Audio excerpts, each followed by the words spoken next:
Okay, everyone, this is my spoiler review of House of the Dragon Season 2, Episode 5. No book spoilers in the comments, please. So I'm going to break my review into three parts. We're going to start everything going on with the Greens, then the Blacks, and then Daemon. Now, this episode is a bit of a come down from the absolutely amazing and wild episode last week, and that was expected, but I mean, it is a real slow down of the pace here and kind of regrouping after everything that went on, which is necessary. It is a transition episode, but we'll break down everything that goes on in that transition because a lot of pieces are moving here. So with the Greens, we're seeing more and more payoff now, the small folk storyline that the people in King's Landing, they're kind of leaning into where Game of Thrones really didn't, and showing you how these people are hungry, they're starving, and their loyalty eventually is important. It also doesn't help that they paraded around Meleys' head that this is seen as a bad omen. You see that Cole is shocked by why people aren't celebrating. Now, right away, Alicent's instincts here as a mother sees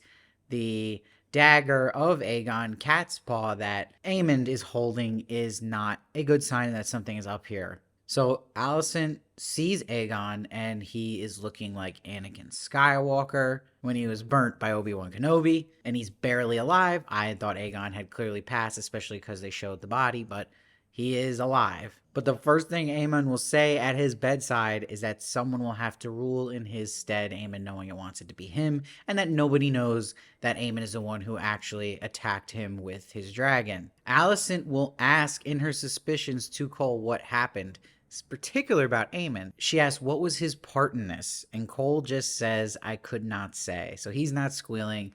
And this is this important relationship of Cole and Aemond that has been going on in the background starting in this season, and then planning and plotting different things. He also is shown in this episode his true allegiance over anybody is actually to Aemond and not Alicent. But you can also look at it as maybe he's just an allegiance to what he thinks is right for the crown and not necessarily to any particular person. But it's interesting, at the High Council meeting, the Grand Maester will say to Alicent that he's not sure Aegon will ever wake again, but we actually see, as the audience, he does wake because he says mummy at the end of this episode to her, which she does not hear. But it confirms we will definitely have that into the plans here with Aemon and Aegon, and I'm sure Aemon's a little frustrated that Aegon is still alive, because I don't think he's going to go away easily. Now, Alicent will propose herself to take over. She has experience, but the council wants Aemond.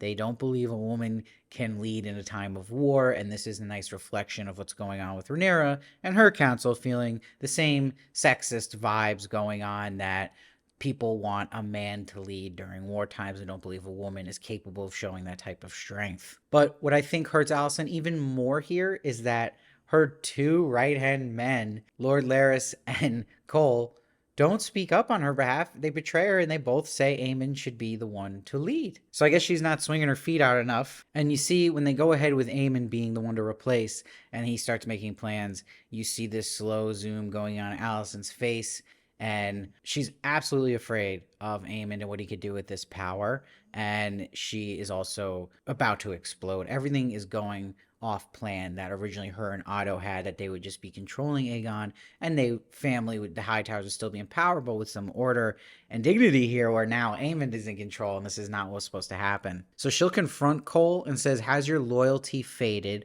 or does it flourish only at night and flee the sunrise like a moth? So we know what that's referring to. But Cole says, we have given the war to the dragons. A dragon rider should lead us. So we'll see in that with Rhaenyra, she is a dragon rider, but she is trying to learn how to fight, which her father did not teach her, and it frustrates her because she thinks she's losing respect in that sense. But Alicent has neither of those things. He says he has spared Alicent for what they're about to do is terrible. She says, I did not ask to be spared, and I did not give you leave to speak my name. So I think Alicent's putting Cole in the doghouse. I don't think there'll be any more visits to Pound Town in a while. Now, meanwhile, this blacksmith and his family are trying to leave. The king still hasn't paid what he promised. Daughter is sick. I know they're trying to give the small folk more of a highlight here, but it's not really doing anything for me yet. I'm kind of waiting for really to feel anything. It's almost like they're giving you such little amount with them that maybe you need a little more to even make us care. Now, Aemon's not letting the people leave. Like, these people are trying to get out, and it looks like a scene from the Titanic trying to jump off the boat. So everyone's restless, they're fearful, and this is what we see. Rhaenyra is going to get great advice from the White Worm to kind of pull on this, which we'll get to. And wrapping everything up with the Greens in this episode, I loved Aemon looking at the throne with the storm behind him. Now, was that really Helaena talking to him saying, was it worth the price? I actually think it was. I don't think it was a vision. I think, again, we know Helaena has got some supernatural things about her, so I think she has some kind of inkling to what really went down with Aemon and Aegon, but we'll see. I love your theories on that. Now, let's go to everything with the Blacks, because they get a lot in this episode. Now, we see that Corlys is really feeling it here, losing Rhaenys, and Rhaenyra has to feel this grief as well, but she's already felt so much that it seems like she's kind of numb to it. But the council's freaking out because they literally just lost their largest dragon in Meleys.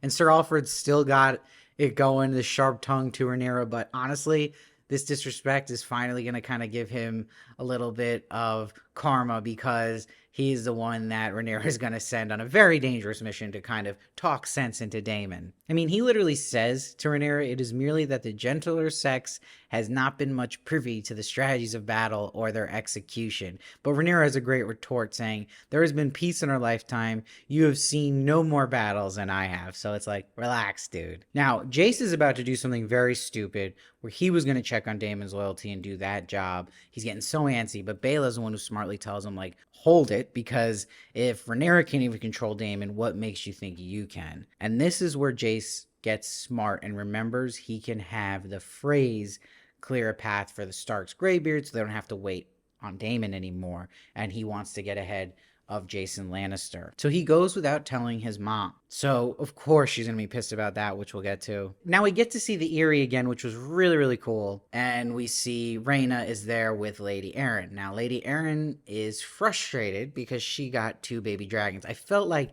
this was going to happen because it doesn't feel like the greatest payoff. It's amazing to get dragons, obviously, but in a time of war, she probably wants ones ready to go if she's going to give up soldiers. But she's very short with Rhaena, so you're already starting to worry a little bit about Rhaena's situation. You can never trust the Arryns here. They're all kind of nuts in Game of Thrones lore, so we'll see. But I got a bad feeling because Daemon saw Lena in this episode, and she was asking, are the children basically okay and protected? So that could be some foreshadowing there. I worry about Rhaena. Now, Rhaenyra will smartly talk to the White Worm. Now, we see Rhaenyra wants to make Corlys her hand, but really who operates as a good hand for her is the White Worm. She gives her great advice here to use other strengths to fight in war in the time being, and that's not all about just fighting physically. She's the one to inform Rhaenyra that this backfired with the Greens parading around Meleys' head, that people see as a bad omen, and the people are angry, scared, and hungry. So she says, you need to feed into this with rumors. This is a very Otto-type strategy. As much as she hates Otto, they're very similar. I don't like to rag on actors and actresses that much, but I still, every time the White Worm speaks in the show, performance takes me out of the show.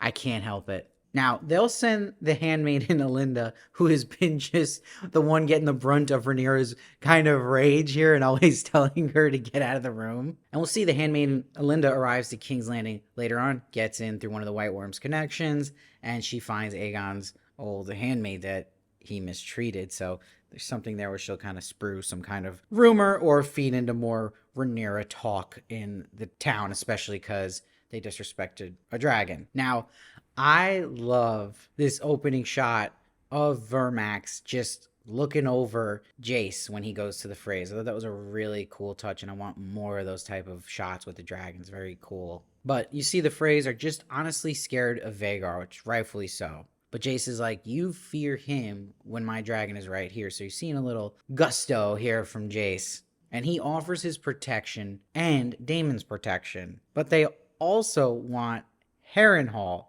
So he's like, okay, you're asking for a lot for what I'm asking for. So he gets thrown in their allegiance to Rhaenyra. So he gets allegiance and crossing. So really, really big episode for Jace. This has been the best for his character, and he had a lot of wins here for Team Black. Now, Corlys, we're really waiting here for his story this season to kind of kick up a notch. Everything going on with Corlys And that character of Alan, it's kind of just stuck in the mud, and it kind of keeps going here because he's not so keen to be the hand. He's going through grief here, but he kind of is just becoming a frustrating character, and you're waiting. You hear all these things about him being the Lord of the Ties, and just waiting for a big moment for him. And I'm honestly not that excited for him to even be hand if he accepts, which it looks like he will. I don't know. He's just hasn't been the most interesting character. But we'll see that Baela rejects his offer for her to be the heir to Driftmark. She's like, I'm blood and fire. Driftmark must pass the Salton Sea. I like how she's thinking. It's also a really good episode for the character of Baela. So the big thing about this episode for me is Baela and Jace's characters definitely got a plus to their story and to us liking them and engaging with them. Now, also want to mention when Rhaenyra does send angry Alfred to Harrenhal to reason with Daemon, you see too, she wants to know Daemon's intentions. Raise a host for me or for himself, she says. So she's really starting to realize the reality of this, not hearing from Daemon so long, that she could definitely lose him, and that would be very bad. Now, we'll end the episode where Rhaenyra is still looking at the Book of Visenya, and this was Vhagar's first rider and first wielder of the Dark Sister. So this is where Jace will warn her, though that was a long time ago. I hope you're not using that as something to look up to, but she is. I think it's the right move that she can be this dragon warrior. So Rhaenyra can admit she's proud of what Jace got done, like, obviously, but she's mad he left without telling her. And she explained to him how important it is to wait, and that she is also in that struggle that he's been so intense with wanting to do something, but she's like, how do you think I feel? I'm a dragon rider, and I have to have everyone else do the dragon riding, basically. But I had predicted this, that she is going to be the opposite of where Alicent could not control an Aemond, or really Aegon in that last episode, where you're seeing that with Jace having those same kind of emotions that a lot of the youth in the show have of just wanting to act and not think,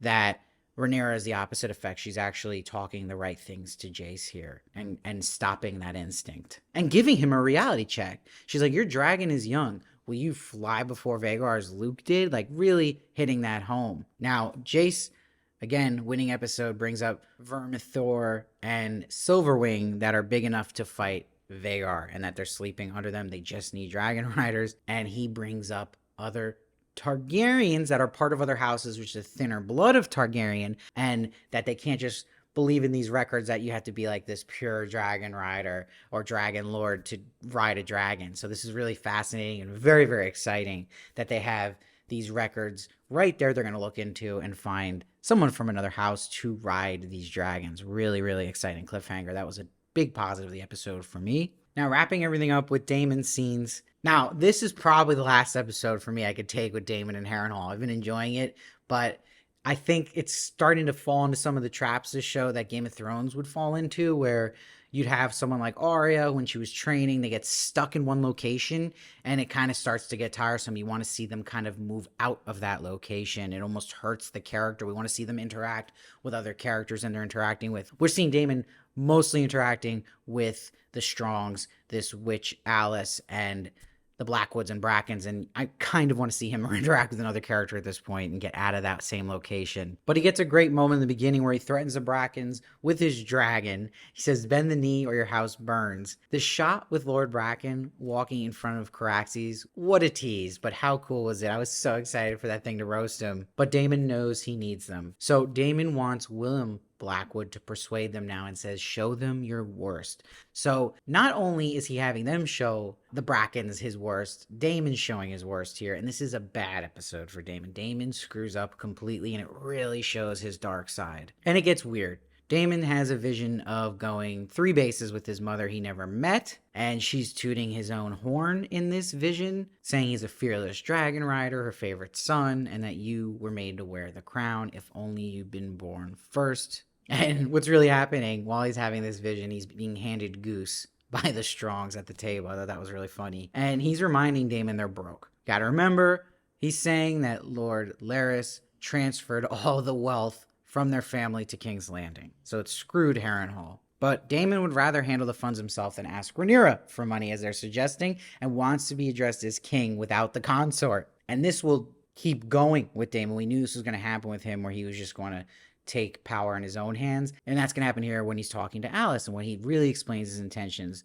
See, Daemon starts chopping wood. He looks exactly like the Witcher, and he hears screams when Alice looks down at him. These are the winds Alice will talk about. These are the screams of these children are getting killed in their parents' hands. So really dark stuff, and Daemon caused this completely. She says it's not war, Daemon, it's crimes against the innocent. And she makes a great point. Why would you want to raise an army of men who hate you? So these are all mistakes Daemon is making. And she calls him out for not being approved by the queen for this, but he brings up what we're talking about, this theme of the sexism in this episode. He brings up that the council will only look up to a man with strength and that he is best suited for that. And he says, when I take King's Landing, Rhaenyra is welcome to join by my side, king and queen ruling together. So this is it. We're losing Daemon as just being pure on the black side. He's like his own entity in this show at this point. And it's showing you that destroying of one another within the same house, and that if they had actually stayed together here, they could really use each other right now, Rhaenyra and Daemon, and not helping their split. And he's also putting a bad look to